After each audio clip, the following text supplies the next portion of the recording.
एक अंधी बुढ़िया की शिव जी के प्रति अनन्य भक्ति। ये बात बहुत ही पुरानी है।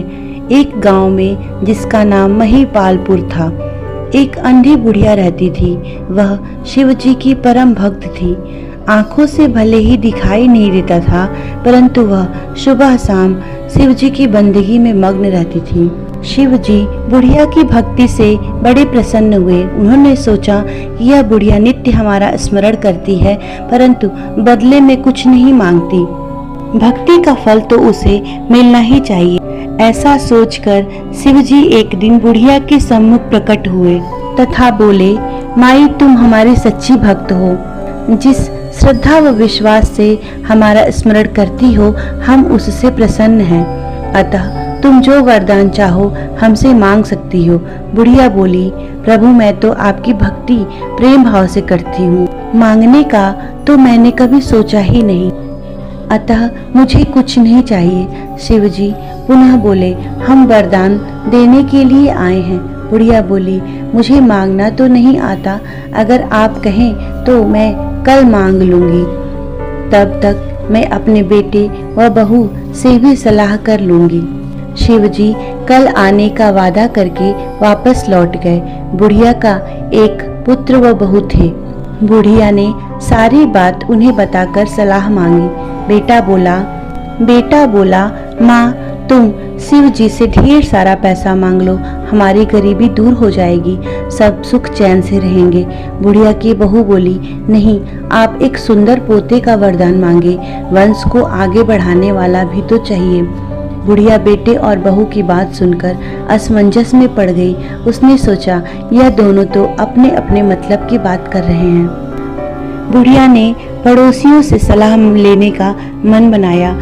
पड़ोसन भी नेक दिल थी। उसने बुढ़िया को समझाया कि तुम्हारी सारी जिंदगी दुखों में कटी है, अब जो थोड़ा जीवन शेष बचा है वह तो सुख से व्यतीत हो जाए। धन अथवा पोते का तुम क्या करोगी? अगर तुम्हारी आंखें ही नहीं रहेंगी तो ये सांसारिक वस्तुएं तुम्हारे लिए व्यर्थ है। अतः तुम अपने लिए दोनों आंखें मांग लो। बुढ़िया घर लौट आई। बुढ़िया और भी सोच में पड़ गई। उसने सोचा, कुछ ऐसा मांग लूं जिससे मेरा बहू व बेटे सबका भला हो। ऐसा क्या हो सकता है? बुढ़िया कभी कुछ मांगने का मन बनाती तो कभी कुछ, परंतु कुछ भी निर्धारित न कर सकी। दूसरे दिन शिव जी पुनः प्रकट हुए तथा बोले, आप जो चाहो मांगो, वह हमारी कृपा से हो जाएगा, यह हमारा वचन है। शिव जी के पावन वचन सुनकर बुढ़िया बोली, यदि आप मुझसे प्रसन्न हैं तो कृपा करके मुझे मन इच्छित वरदान दीजिए। मैं अपने पोते को सोने के गिलास में दूध पीते देखना चाहती हूँ। बुढ़िया की बातें सुनकर शिव जी उसकी सादगी व सरलता पर मुस्कुरा दिए। बोले, तुमने तो मुझे ठग ही लिया है। मैंने तुम्हें एक वरदान मांगने के लिए बोला था, परंतु तुमने तो एक वरदान से ही सब कुछ मांग लिया। तुमने अपने लिए लंबी उम्र तथा दोनों आंखें भी मांग ली। बेटे के लिए धन व बहू के लिए पोता भी मांग लिया। पोता होगा, ढेर सारा पैसा होगा, तभी तो वह सोने के गिलास में दूध पिएगा। पोते को देखने के लिए तुम जिंदा रहोगी, तभी तो देख पाओगी। अब देखने के लिए दो आंखें भी देनी ही पड़ेंगी। फिर भी वह बोले, जो तुमने मांगा वे सब सत्य होगा। यूं कहकर शिव जी अंतर ध्यान हो गए। कुछ समय पाकर शिव जी की कृपा से बुढ़िया के घर पोता हुआ।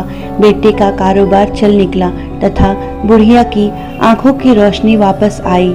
बुढ़िया अपने परिवार सहित सुखपूर्वक जीवन व्यतीत करने लगी। इस प्रकार से एक बुढ़िया ने शिव जी को आखिर में ठग ही लिया। ओम नमः शिवाय।